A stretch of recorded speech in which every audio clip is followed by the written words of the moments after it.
앞으로는 전세 사는 게 네. 가장 유리한 재테크 방법이다.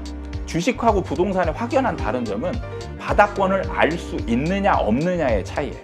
제가 지금도 하락장에서는 자가를 하지 말고 전세를 해라. 자연스럽게 매매 시장은 침체가 되는데 시간이 흘러가면 임대 시장은 과열이 됩니다. 사실 이런 유튜브라든가 여러 가지 어떤 SNS라든가 매체를 통해서 네. 이제 국민들이 워낙 똑똑해져가지고 사람들이 네, 네. 정보도 이제 다 받아들이고 하니까 이러한 것들이 더 점점 먹히지 않는다. 그러니까 네. 그 그러니까 하락의 완화. 다시 말해서 하락장에서 이 하락 손실액을 메꿔줄 수 있는 쉽게 말하면 우리 호구. 네. 이런 것들이 더 이상 모집되기가 어려울 것이다. 이건 결국 정책 실패로도 갈 수 있는 거잖아요. 그거는 좀 다릅니다. 그래요? 다른 게 사실 유튜브나 뭐 블로그나 여러 매체의 정보를 통해서 사람들이 똑똑해지는 건 맞는데 그 똑똑해지는 거는 사실 일상생활에서만 통용이 돼요. 근데 집을 사거나 이거는 이제 제가 어떻게 표현하냐면 일종의 절대절명의 상황이라고 표현을 합니다. 그러니까 인생에 있어서 뭔가 인생에 큰 변화를 줄 수 있는, 그러니까 이거를 성공하느냐 실패하느냐에 따라서 인생 자체가 바뀔 수 있는 죽거나 살거나 이런 상황이 되면 이렇게 알게 된 지식은 전혀 쓸모가 없게 돼요. 그러니까 지금 이렇게 우리가 이렇게 얘기해도 뭐 어떤 분들은 자 깨닫겠지만 네. 또 과거에 어떤 경험이 있다거나 네. 투자에 대한 이런 분들 말고는 그냥 또 평범한 분들은 다 거기 똑같이 넘어간다. 똑같이 과거와 활동하게 똑같이. 됩니다. 네. 그래서 사실은 절대 이렇게 사람이 똑똑해지면서 그런 일이 안 벌어질 것처럼 생각이 되지만 그런 일을 반복하게 돼요. 그게 바로 작년에 있었습니다. 작년에. 네. 영끌. 그렇죠. 그러니까 반대로 생각하면 우리는 항상 하락하다 상승만 생각하는데 상승하다 하락하는 일도 반복되거든요. 그렇죠. 똑같죠. 그래서 하락이 오는 거를 대비를 했어야 되는데 대비한 사람이 거의 없었어요. 그건 뭐냐면 오히려 유튜브의 폐단인 거예요. 알고리즘의 함정에 빠져 있는 거예요. 오히려 그러니까 저는 지금 말씀하시는 유튜브나 이런 정말 쏟아지는 정보가 오히려 사람들의 현명한 선택을 더 어렵게 만드는 요인이 되고 있다고 생각을 합니다. 어떤 면에서? 알고리즘의 함정이.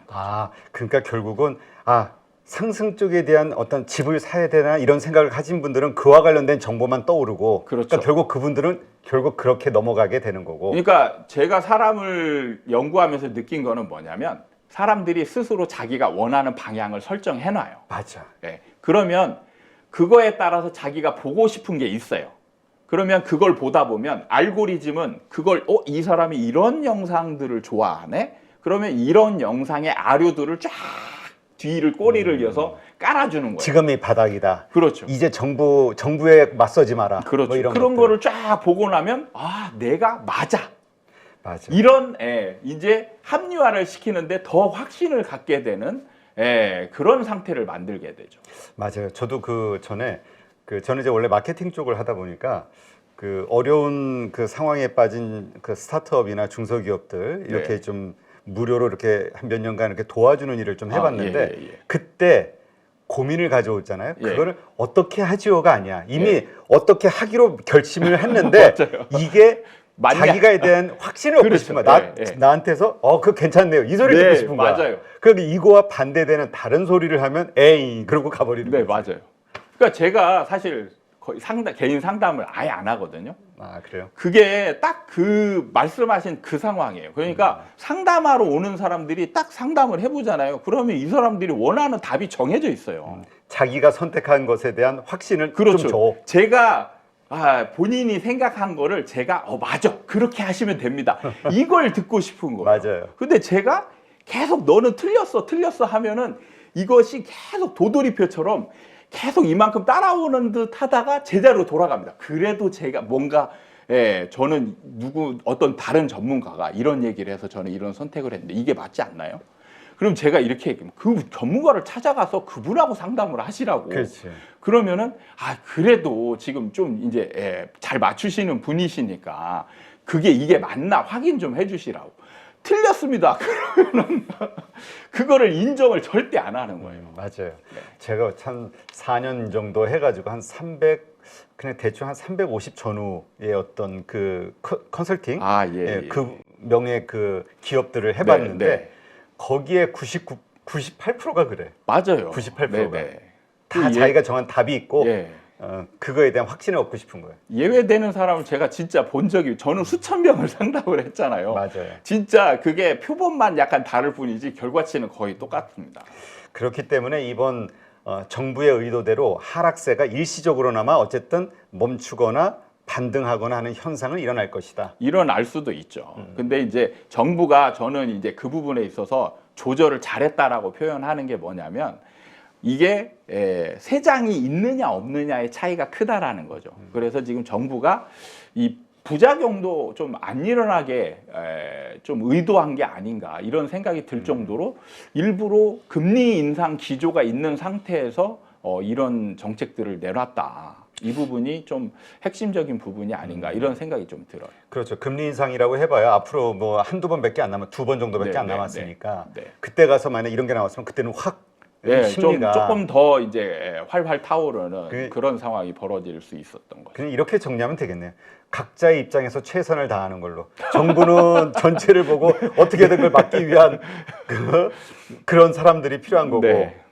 몸으로 그 몸빵을 할 사람들이 필요한 거고, 국민들이. 네. 그다음에 우리 각자는 여우같이 이런 위기를 벗어나야 되고, 기회라고 보면 안 되고. 대응을 잘해야 되는 거죠. 그래서 제가 정부를 욕하지 말고 정부가 하는 걸 자꾸 이해하려고 노력해라, 이렇게 얘기를 하는 게 누가 그런데 정부가 나한테 해준 게 뭔데?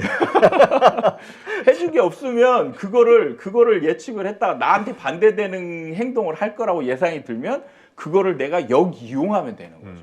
그렇다면 우리 소장님 말씀은 앞으로도 한 2년 정도는 더 하락할 수 있다. 아, 2년이 아니죠. 더 많이 알아. 더 많이. 네, 더 길게 알아. 어쨌든 총량으로 봤을 때 한 40% 정도는. 네, 40% 정도고 기간은 5년 정도. 근데 아까도 잠깐 얘기했지만 네. 어느 지역은 그 40% 혹은 50% 빠진 지역이 있을 수도 있잖아요. 먼저. 네, 그럼 그런 데는 먼저 들어가도 되냐? 아니에요.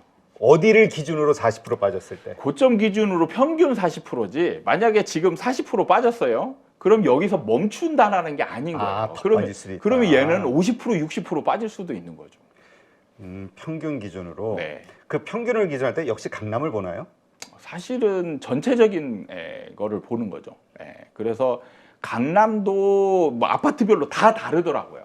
그거를 그러니까 저는 그 부분에 있어서 끝마무리 부분에 있어서는 운적인 측면이 정말 강하다라고 봐요. 왜냐하면 누군가가 끝에서 사고 팔고, 그러니까 상승장에서도 마찬가지거든요. 상승장에서 예를 들어서 뭐 한 10억 됐던 게 한 30억 됐어요. 그러면 이게 이제 평균으로 한 3배 오른 거잖아요. 근데 옆에 아파트는 누군가가 35억에 또 한 사람이 샀어요. 그럼 이 아파트만 35억이 되는 거잖아요. 그거는 정말 운인 거예요.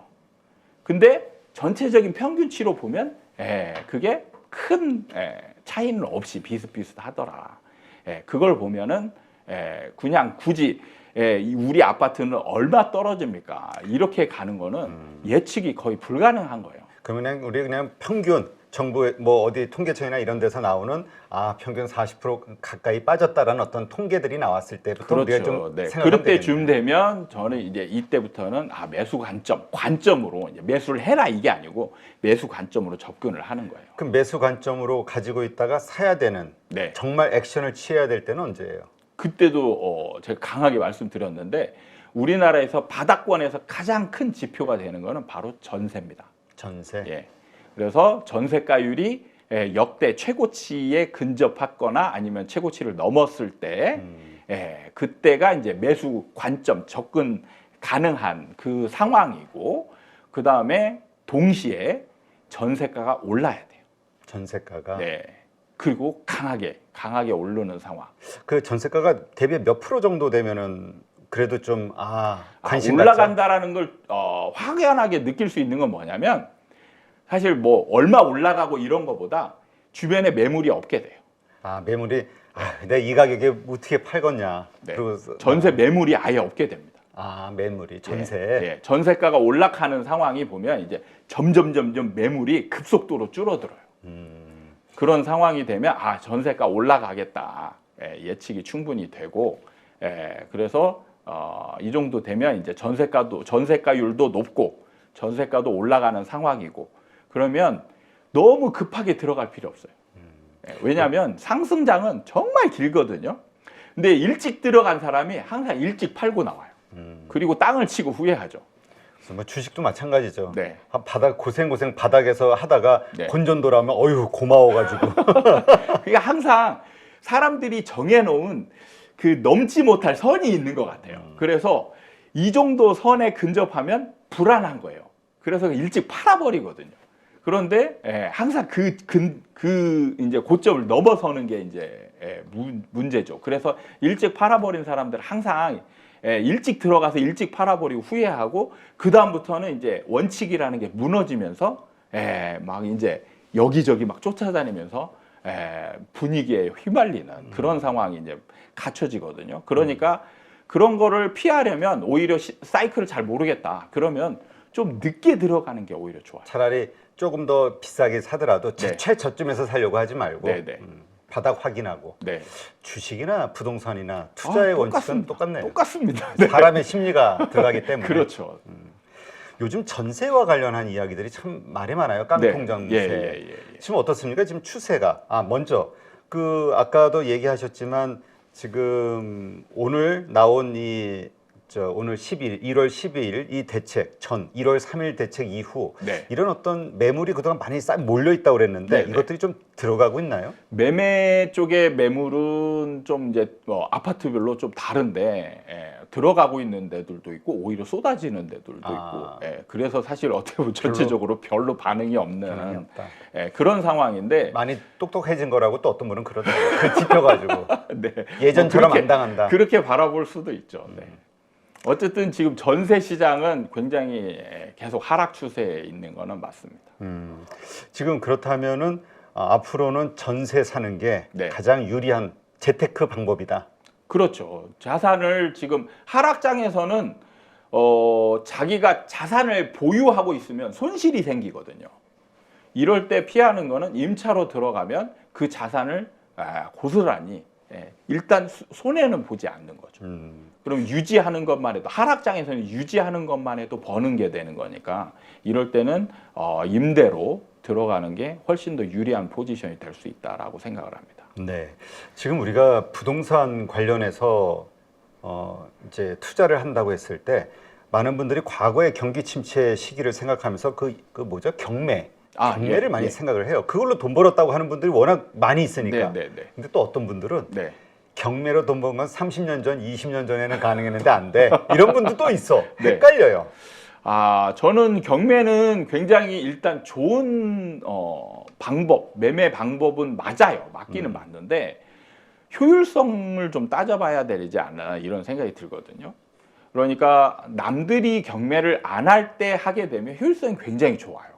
그리고 오래 전부터 시작했던 분은 그동안의 노하우가 많이 쌓여 있겠죠. 그러니까 흔히 말하는 시장에서 고수, 경매 고수 이런 분들은 어떤 물건만 봐도 딱딱딱딱 어떻게 해야 되는 답이 오잖아요. 근데 문제는 초보들이에요. 초보들이 지금 경매가 좋다라고 해서 경매 시장에 이제 뛰어들면 바로 경매에 입찰을 할 수 있느냐 아니거든요. 경매는 자칫 잘못하면 엄청난 손실이 생길 수 있거든요. 옛날에 한번 뉴스에서 봤던가요? 공 하나 더 집어넣어가지고. 그래서 계약금 포기한 거 저 봤어요. 그렇죠. 그러니까 이런 아주 어떻게 보면 사소한 실수죠. 실수 입장에. 근데 엄청난 손실이 생기는 거죠. 그래서 경매는 뭐냐면 필연적으로 엄청난 공부를 해야 돼요. 근데 경매 공부가 쉬운 게 아니거든요. 그냥 부동산 공부하고는 차원이 달라요. 그러니까 어떤 분들은 시작하면서 바로 돈 벌기를 바라는 분들이 있던데 주식이 됐든 뭐 경매가 됐든 뭐 집이 됐든 부동산이 됐든 일단은 수업료 내면서 뭔가 깨지는 시간이 다 필요한 거죠. 그렇죠. 그거를 경매 같은 경우를 그 과정을 생략해버리면 자기 자산을 그냥 스스로 날리겠다라는 거하고 똑같은 거예요. 물건이 얘가 위험한 물건인지 구분도 안 하고 그냥 가격만 보고 들어갈 거 아니에요. 그래서 남들은 아무도 안 받는 이상한 물건을 야 싸다라고 해서 딱 받고 봤더니 나중에 막 여기에 숨어 있는 유치권이 있다든지 아니면 뭐 아주 그냥 뭐 숨어 있는 세금이 엄청 많다든지 이런 것들을 검토도 안 하고 그냥 받아버리는 거죠. 그러면은 배보다 배꼽이 더 큰 그런 손실이 생길 수도 있거든요. 그러니까 그것 때문에 공부를 해야 되는 거예요. 그런 것들을 피해서 좋은 물건을 싸게 낙찰받기 위한 그게 바로 경매의 메리트거든요. 그러려면 필히 공부를 해야죠. 그러면은 최소한 2년 이상 공부를 해야 돼요. 그러니까 만약에 지금 어떤 이런 그 경매로 돈을 벌 수 있는 시기가 왔다 하더라도 이미 2년 전서부터 공부한 분들에게 기회가 열리는 거지 지금 하겠다 이건 안 된다. 그럼요. 뭐든지 그런 상황이 올 거를 대비하고 미리 준비를 하고 그 상황이 오면 일찍 실전을 할 수 있는 걸 해놔야지. 그 상황이 와서 이제 나는 뛰어들겠다라고 해서 해야 될 게 공부라면 아무것도 못하면서 시간만 낭비하는 거죠. 그리고 이제 뛰어들 준비가 돼 있는데 그런 시장은 끝나버리는 거죠. 그렇다면 지금 시점에서 네. 말씀하신 대로 앞으로 한 3, 4년 이상은 더 하락세라고 본다면 네. 그 4년 후, 3년 후, 4년 후에 부동산으로 제가 돈을 벌고 싶어요. 네. 그럼 제가 지금 뭘 준비하고 뭘 공부해야 될까요? 사이클 공부를 하시면 예, 효율성이 가장 좋은 거는 뭐냐면 바닥권을 알면 그때의 시장에 가보면요 싼 게 널려 있어요. 근데 우리가 그 지금 주식도 그렇지만 많이 떨어질 때, 많이 네. 떨어져 있을 때 정말 바닥권인데 이럴 때는 못 사잖아요. 오를 때는 쫓아 금방 사도. 그 부분에 저는 이제 문제가 있는 게 뭐냐면 바닥권인지가 싸지만 바닥권이라고 느낌은 오는데 이게 진짜 바닥권인지 확신이 없는 거잖아요. 그 부분에 차이점이 있다라고 보거든요. 저는 이제 연구를 많이 했는데 주식도 연구를 사실 많이 하긴 했습니다. 근데 주식하고 부동산의 확연한 다른 점은 바닥권을 알 수 있느냐 없느냐의 차이예요. 저는 주식은 속임수도 많다라고 생각이 들거든요. 저도 지금도 간간히 주식을 하고는 있지만 저는 이제 바닥권 매매를 좀 하는 편이거든요. 그래서 바닥권이라고 생각해서 들어갔는데 저 밑으로 더 들어가고 지하실 밑에 땅굴. 그러면 이제 또 미치는 거죠. 그러면 공포가 찾아와요. 그렇죠. 그러니까 바닥권이라고 생각했는데 더 빠지면 바닥권이 이제 바닥이라는 게 없는 거잖아요. 그러면 진짜 공포가 찾아오더라고요. 지금 그렇다면 그러한 바닥을 알기 위한 그러니까 어떤 것들을 보면 그렇게 알 수 있을까요? 시그널을? 사실 그거를 가르쳐 주는 거는 우리나라에 저밖에 없습니다. 그래요? 그러니까 사이클을 저는 원인 중심적으로 바닥권과 고점을 알기 위해서 연구를 진짜 매진을 했었고 그 기준들을 어느 정도 이제 찾아냈기 때문에 제가 이런 공식적인 자리에 나와서 이런 얘기를 하고 있는 거고 그리고 뭐 길진 않지만 어쨌건 간에 지금 변곡점을 제가 맞춘 사람이거든요. 그게 우연히 맞춘 게 아니고 제가 연구한 결과 때문에 이제 그런 현상을 알아낼 수 있었던 거란 말이죠. 근데 제가 나오기 전까지는 사실 사이클 이론은 있었어요. 근데 그게 지나고 나면 알 수 있는. 그렇죠. 저도 이제 전에 어떤 부동산 전문가분하고 그 사이클 가지고 뭐 이렇게 돌아가는 회전하는 무슨 시계처럼 순환주기 순환주기설 맞아. 순환주기설로 공부했던 기억이 떠올라요. 그거는 지나야만 알 수 있는 거예요. 맞아. 그러니까 주식도 사이클 뭐 다 얘기하지만 지나고 나야 바닥을 알 수 있는 거지. 그 당시에 이게 바닥인지 아닌지 구별할 수 있는 기준이 아예 없었던 거죠.